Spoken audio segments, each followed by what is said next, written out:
masakit. Hindi ba magpapacheck up tayo ngayon? Be, okay na ako. Kahit na. Magpapacheck up pa rin tayo para makasiguro. Wala na ako nararamdaman. Sa susunod na lang, tatapusin ko lang to.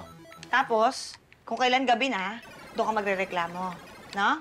Hindi, wala na ako nararamdaman, promise. Teka. Ay, nagmamagaling ka na naman eh. Akala mo, doktor ka ba? Saan ka pupunta? Siya. Oh, bakit? Ha? Aray! Ano? Aray! Aray! Teka. Sama mo na ako sa ospital! Aray! Aray! Teka na, maupo ka muna. Teka. Dito. Maupo ka muna. Magbibihis lang ako. Dali. Oh, sige na, maupo ka muna. Teka lang. Bilisan mo! Magbibihis lang. Ma'am, kailan po dadating yung bago nating washing machine? Naku, maghihintay tayo ng 3 araw. Ay, ganun po ba? Ako, madami na kasi kaming lalabahin eh. Oo nga pero pasensya na ha. Maghihintay talagang 3 araw eh. Pero sa ngayon, magpa-laundry muna tayo. Ay, hindi ma'am, okay lang. Kaya naman namin yung mano-mano. Oh? Oh. Talaga ba okay lang? Ma'am, magaling kaming magkusot. Angas ha? Oh, hello. Ano balita? Pitch, pupunta daw kami ng ospital eh. Ano nangyari? Ano yan? Yung likod mo pa rin? Ang sakit ng tagiliran ako, lalo na pag umiihi. Tagiliran. Naku, malamang bato yan. Baka may kidney stone ka. Kidney stone? Paano gagamutin? Pasasabugin parang galaga? Oh, ayun, parang ganun. Naku, mukhang masakit yun ah. Hindi ko alam. Hindi ko pa nasusubukan yun eh. Di bali, titiisin ko na lang. O sige na. Be?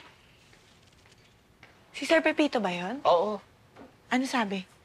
Sabi niya pag walang nararamdaman, wag na ipa-check up. Sigurado ka? Oh, yan ang sabi niya. Maliwanag siya. Ay, pupunta man ako sa kwarto.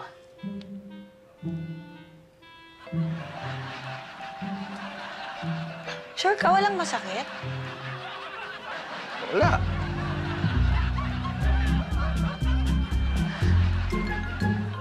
Be, huwag na tayo magpa-check up. Wala naman sumasakit eh. Yan ka na naman eh. Kailangan na nga matignan yan. Eh, baka maoperahan ako eh.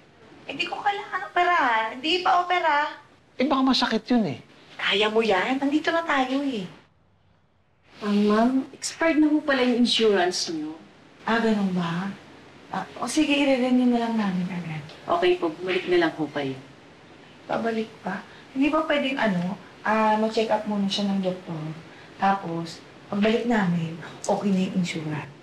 Pwede po, pero hindi siya makikredit sa insurance. Babayaran niyo lahat. Ganun ba? Be, baka mahal yung insurance. Magkano ba aabuti pag ano? Medyo mapapamahal nga po. Iba pa rin yung may insurance. Kita mo? Sabi ko sa'yo, mahal nga eh. Miss, baka pwede naman matignan muna siya ng doktor ngayon. Tapos, to follow na lang yung insurance. Hindi po pwede.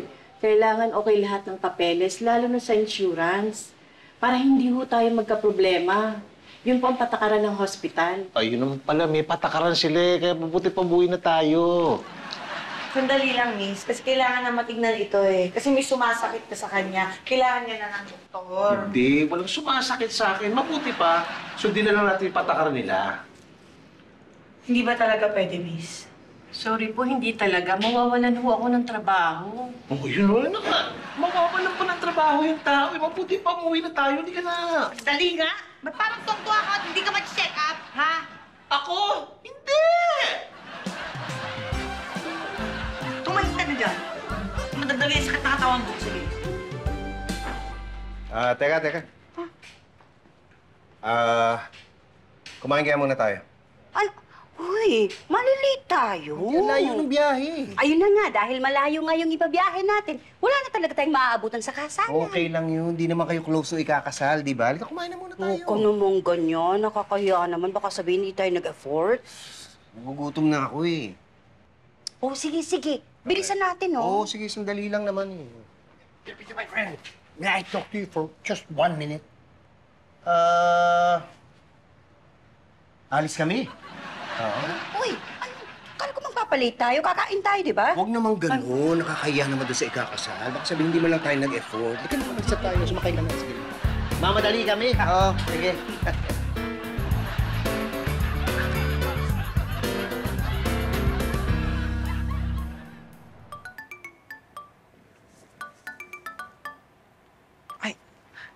Hello, sir? Oh, kumusta na asawa mo? Eh, ito sir, namimilipit pa rin sa sakit. Ha? Hindi pa kinakapagpa-check up? Eh, yun nga sir galing kami doon sa ospital. Eh, hindi kami tinanggap kasi expired na pala yung insurance namin. Ano ko, hindi pa pala natitignan yan. Eh, puntahan nyo na lang yung doktor ko at magpakilala kayo para matignan na kagad yan. Magkano ho kaya doon, sir? Hindi, huwag mo na intindihin yun at ako nang bahala doon. Basta kailangan madala mo na kagad yung asawa mo. Oh, thank you po Oh, isisend ko sa yung pangalan ng doktor ko at saka yung number niya. Tawagan nyo agad para makapagpatingin na kayo. Okay po, sir. Sige po. Thank you po ulit. Be, ano sabi ni Pitch? Eh, sabi niya, doon na daw tayo sa doktor niya pumunta para matignan ka na. Baka kailangan na ng insurance yan. Saan tayo pumunta? Si sir na daw sasagot ng check-up. Alam mo ikaw, ang daming pang dahilan. Namimilipit ka na nga sa sakit eh. Hindi. Medyo okay na ako eh. Aray. Oh, ano, masakit na naman yung tagiliran mo? Hindi yung tagiliran ko masakit. Ano? Yung tiyan ko. Gutom na ako eh. Kakain na ako. Yun na.